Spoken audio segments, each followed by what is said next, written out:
비록 약하지만 그러나 우리의 모든 죄를 눈처럼 깨끗하게 하시는, 그래서 지극한 만족을 누릴 수 있는 이 시간이 되어지기를 바랍니다. 오래전에 여러분에게 물었던 우문 현답이 있습니다. 기억하실지 모르겠습니다만 제가 이렇게 물었죠. 자전거 타기와 신앙생활 중 어떤 것이 더 어려울까요? 그때 여러분들은 웃으셨습니다. 어떻게 신앙생활의 어려움을 자전거 타기와 비교할 수가 있을까? 그런 생각이 드셨기 때문이었을 겁니다. 그런데 생각해 보면 대답이 간단치가 않습니다. 자전거 타기는 매우 단순하고 정직합니다. 페달을 밟지 않거나 핸들을 놓거나 잠깐 한눈을 파면 넘어집니다. 그런데 신앙생활은 별로 티가 나지 않습니다.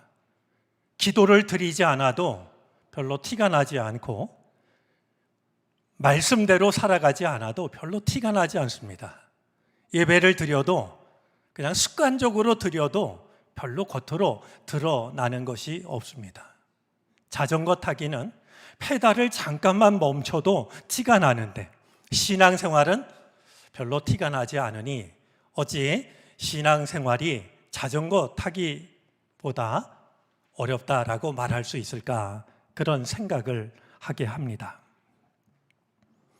애굽에서 종살이 하던 이스라엘 백성들을 약속의 땅으로, 젖과 꿀이 흐르는 땅으로 이끌어 주신 것은 하나님의 큰 은혜였습니다.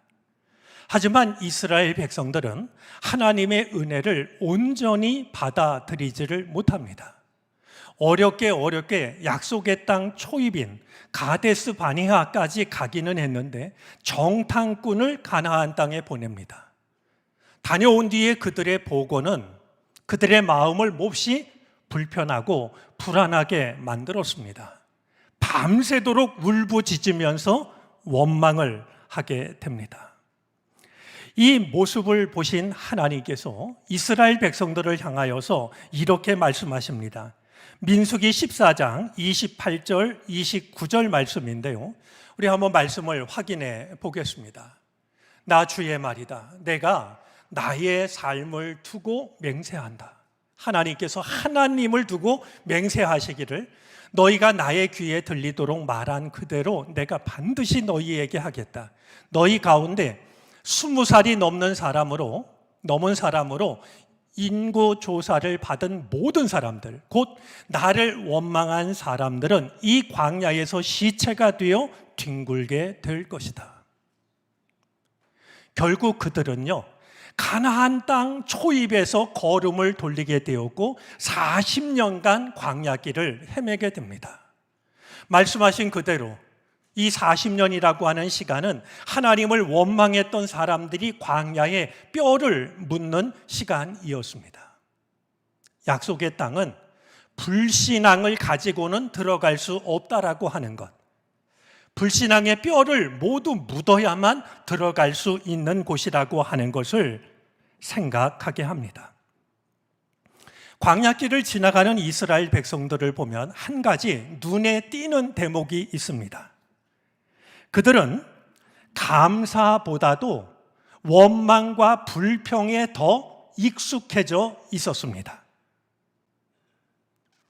홍해가 갈라졌고 불기둥과 구름기둥이 매 순간마다 인도하고 있고 배가 고파 쓰러질까 봐 날마다 하늘에서 만나가 내리고 물이 없을 때는 바위를 쳐서 물을 솟게 하고, 생각해 보면 매 순간이 기적과 같았고 감사할 것뿐이었음에도 불구하고 이스라엘 백성들은 조금만 어려운 일을 만나면, 조금만 불편한 일을 만나면 원망과 불평을 쏟아 놓았습니다.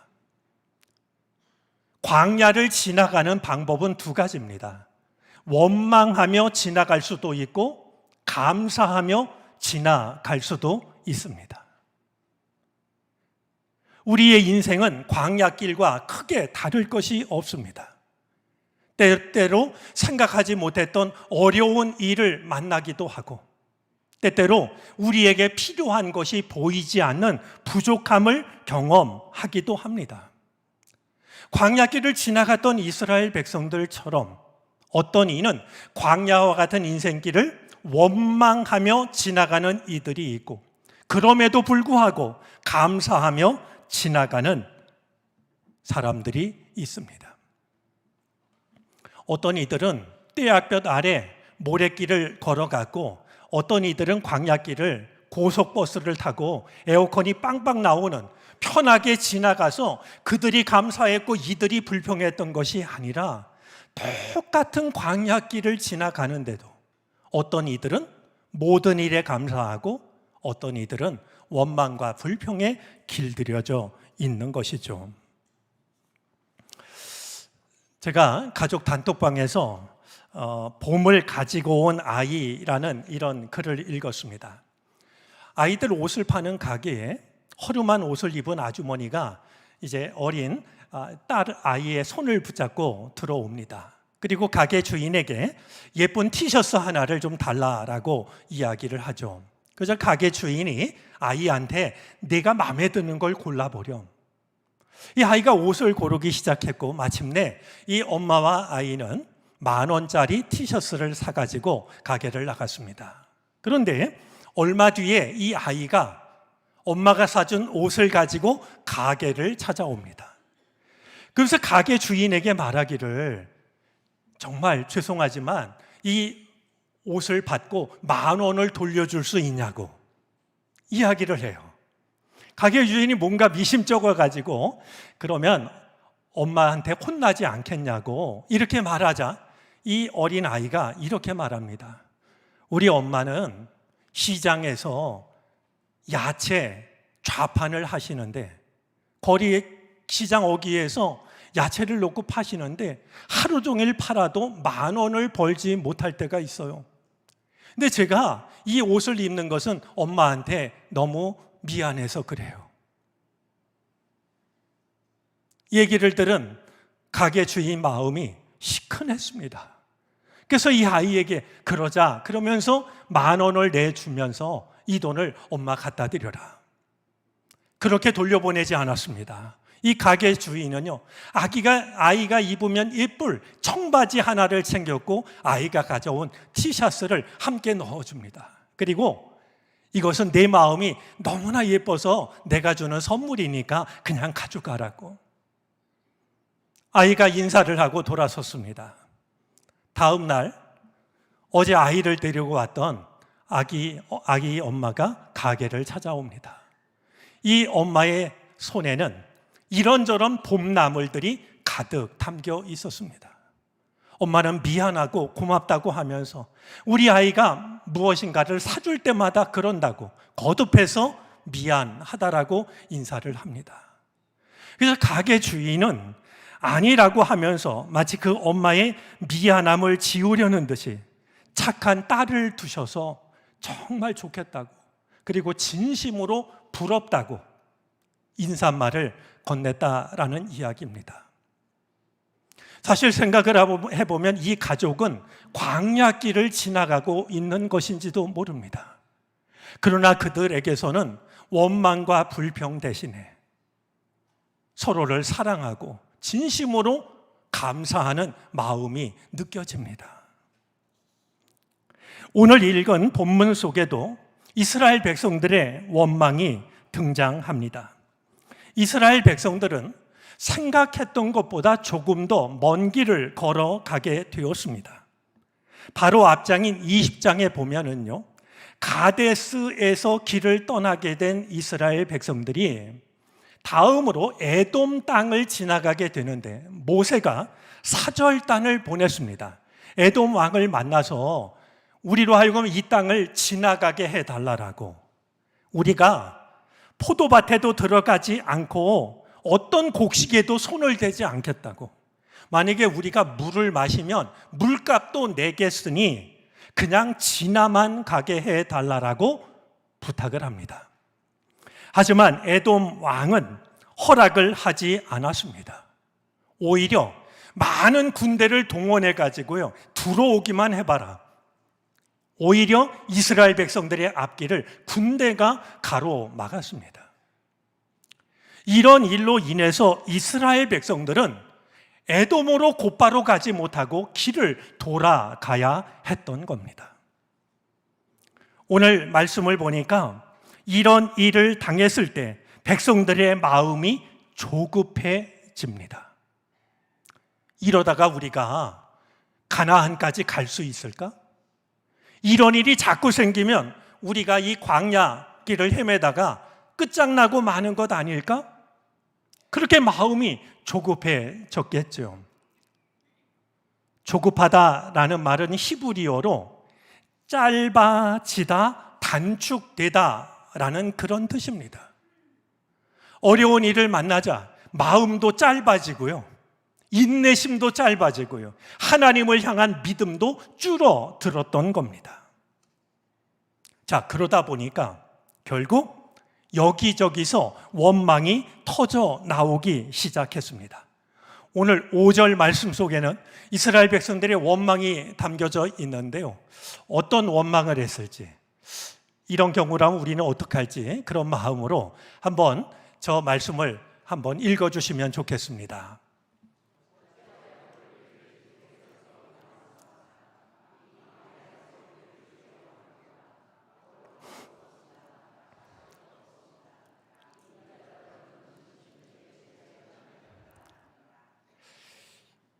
이스라엘 백성들의 아우성이 들려오는 것 같습니다. 그런데요, 원망 하나하나 모두 그렇지만 마지막 원망이 마음에 걸립니다. 이제 이 음식은 진저리가 난다라고, 이 보잘것없는 음식은 이제 진저리가 난다라고 하는데, 그들이 원망하고 있는 이 음식은 만나를 떠올리게 합니다. 이스라엘 백성들이 가다가 배고프지 않도록, 지쳐 쓰러지지 않도록 하나님이 날마다 만나를 내려주셨는데, 이스라엘 백성들은 이제 이 음식에는 진저리가 난다라고 말하고 있습니다. 이 음식이 만나를 나타내고 있다라고 여겨지는 이유가 있습니다. 민수기 11장에도 하나님을 원망하는 장면이 있는데요, 그들은 고기가 먹고 싶다고 하면서 이렇게 원망하고 있습니다. 4절부터 6절까지인데요, 누가 우리에게 고기를 먹여줄까? 이집트에서 생선을 공짜로 먹던 것이, 여러분, 공짜로 어디를 먹었습니까? 노예 이 일을 하라고 먹여준 거 아니겠습니까? 그런데도 생선을 공짜로 먹던 것이 기억에 생생한데, 그 밖에도 오이와 수박과 부추와 파와 마늘이 눈에 선한데, 이제 우리 눈에 보이는 것이라고는 이 만나밖에 없으니 입맛마저 떨어졌다. 하나님의 큰 은혜를 두고서 이제 이 음식을 하도 먹어서 진저리가 난다고, 입맛마저 떨어졌다라고, 이렇게 불평을 늘어놓고 있었던 겁니다. 여러분, 성경을 읽으시다가요, 혹시 이스라엘 백성들이 만나를 놓고 감사를 드렸다는 구절을 만나시면은 저한테 꼭 알려주시기를 바랍니다.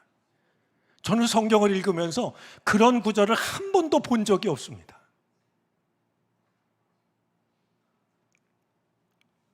하나님의 마음이 어떠셨을까 생각이 되는데요, 하나님은 결국 크게 분노하십니다. 이렇듯 불평을 쏟아놓고 있는 백성들을 즉각적으로 심판하십니다. 오늘 그 내용이 담겨져 있는데, 하나님은 불뱀들을 보내셨고 불뱀에 물린 많은 사람들이 죽어가기 시작을 합니다. 자, 여기서 불뱀이라는 말은 단수형이 아니라 복수형으로 기록이 되어져 있습니다. 그리고 불뱀이라는 이 말은 태우다라는 동사에서 온 말인데요, 하나님의 분노가 지금 얼마나 뜨거운지를 상징적으로 나타내고 있습니다. 자, 이런 일을 당하자 백성들이 다급하게 모세를 찾아옵니다. 그리고 우리가 하나님과 어른께 큰 죄를 저질렀다라고 잘못을 인정합니다. 그러면서 모세에게 간청하기를 제발 우리를 위하여 하나님께 기도를 드려달라고 애원을 했습니다. 사랑하는 교우 여러분, 우리가 이 굴레에 빠지지 않았으면 좋겠습니다. 하나님을 거역하고 하나님께 혼인하고 그러면 두 손 들고 용서해 달라고 비는 이것이 우리 믿음과 우리 인생의 굴레가 되어서는 안 됩니다.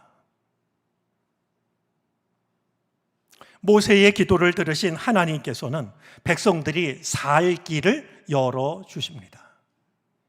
기둥에 장대에다가 불뱀 모양의 뱀을 만들어서 걸어두고 뱀에 물린 사람들이 그 뱀을 쳐다보면 살게 될 것이다 일러주셨습니다.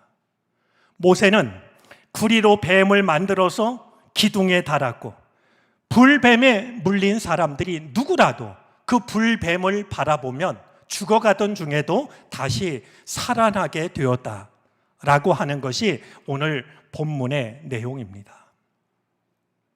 여러분, 성경을 읽어보면요, 이 불뱀에 관한 말씀이 다른 두 곳에 더 등장을 합니다. 하나는 히스기야의 종교 개혁입니다.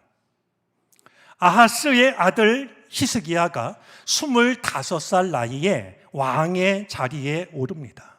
아직 어리다면 어린 나이입니다. 그럴수록 히스기야는 다윗이 했던 일을 떠올리면서 다윗을 닮으려고 노력을 합니다. 하나님이 기뻐하시는 일이 무엇인지를 그는 찾기 시작을 했던 것이죠. 그런 히스기야가 가장 먼저 했던 일은 그동안 잘못된 모든 것들을 바로잡는, 잘못된 믿음을 바로잡는 종교 개혁이었습니다. 산당을 헙니다. 하나님만 섬겼던 것이 아니라 우상을 같이 섬겼던 그 산당을 헐어냈습니다. 또한 이스라엘 백성들이 섬기고 있던 돌 기둥도 부숴버렸습니다. 우상의 대표격이라 할 수 있는 아세라 목상도 찍어버렸습니다. 이렇게 히스기야가 했던 종교 개혁 중에 하나가 바로 불뱀과 관련이 있습니다. 열왕기하 18장 4절 말씀에 보면 이런 말씀이 있습니다.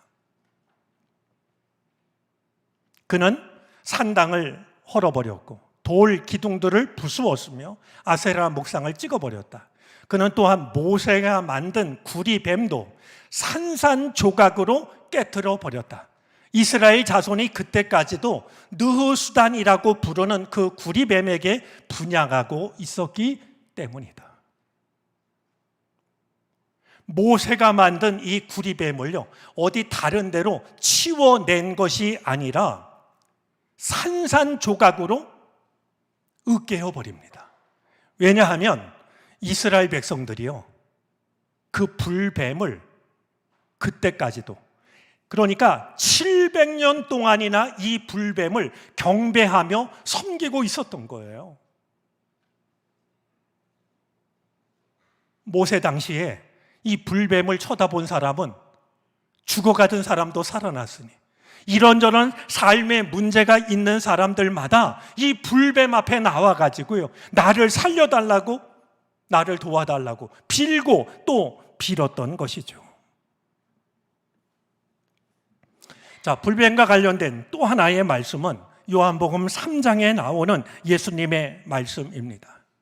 한밤중에 니고데모라는 사람이 예수님을 찾아와서 대화를 나누는데 예수님께서 이 대화 중에 불뱀 이야기를 하십니다. 우리 요한복음 3장 14절, 15절 말씀인데요.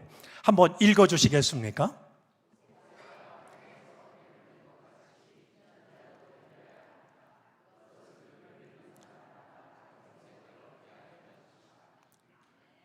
지금 예수님은 당신이 지셔야 할 십자가를 모세의 불뱀에 비유를 하고 계십니다.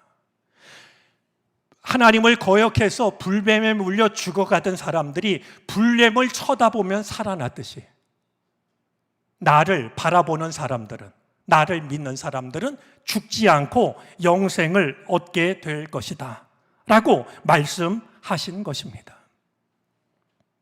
히스기야의 종교개혁과 예수님의 말씀은 십자가와 관련된 매우 중요한 의미 한 가지를 돌아보게 합니다.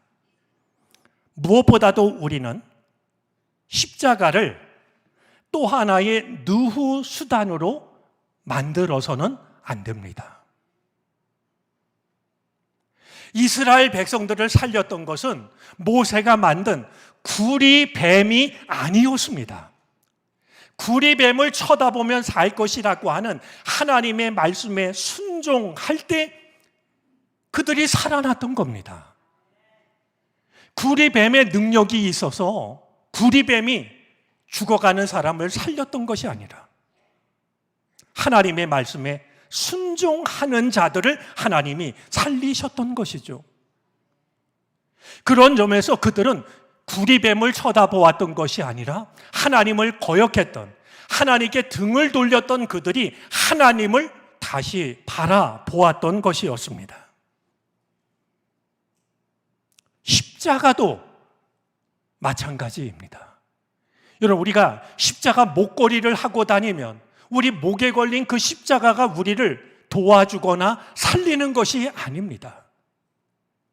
기독교 교리를 배우면 그 지식이 우리를 구원하는 것도 아닙니다. 우리가 믿는 마음으로 십자가에 달리신 주님을 바라볼 때, 믿음으로 십자가에 담긴 하나님의 사랑을 받아들일 때, 그때 우리는 다시 살아날 수가 있게 되는 것입니다. 십자가를 누구 수단으로 만드는 것 중에 하나가 십자가의 은혜를 가볍게 여기는 것입니다. 저는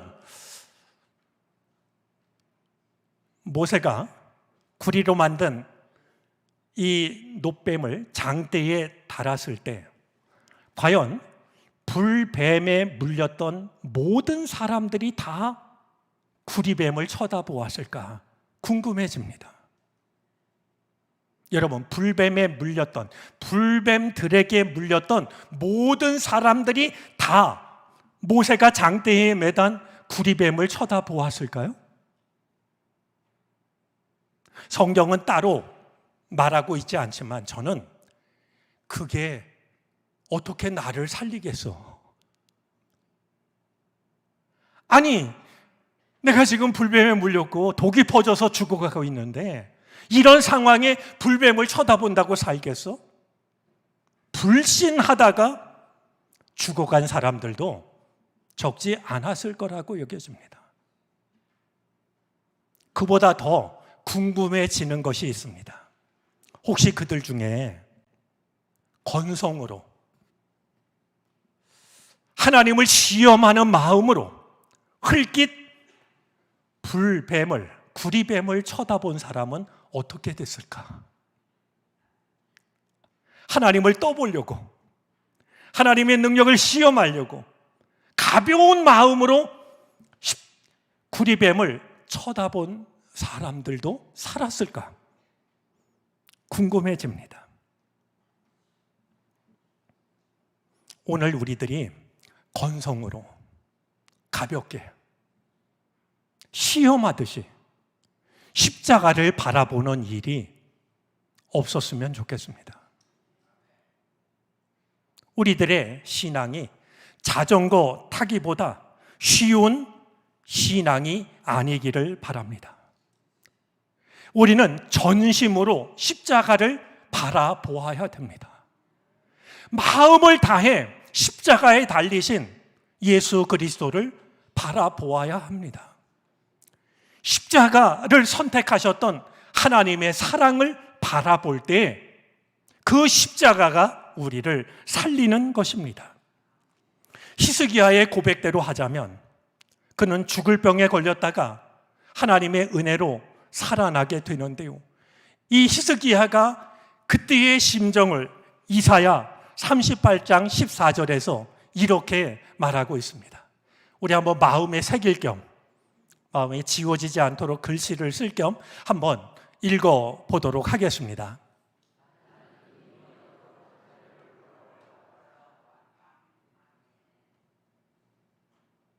아시리아의 공격을 앞둘 때인데 이 히스기야는 벽을 향해 돌아 앉아가지고 하나님께 눈물로 기도했습니다.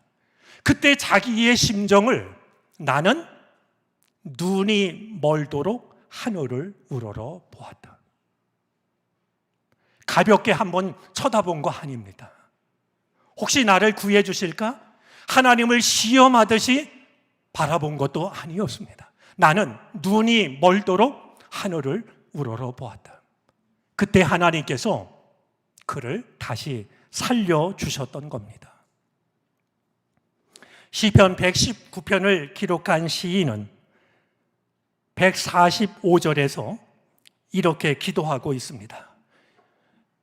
우리 역시 같은 마음으로 기도하듯이 우리 시편 119편 145절을 한번 읽어보겠습니다.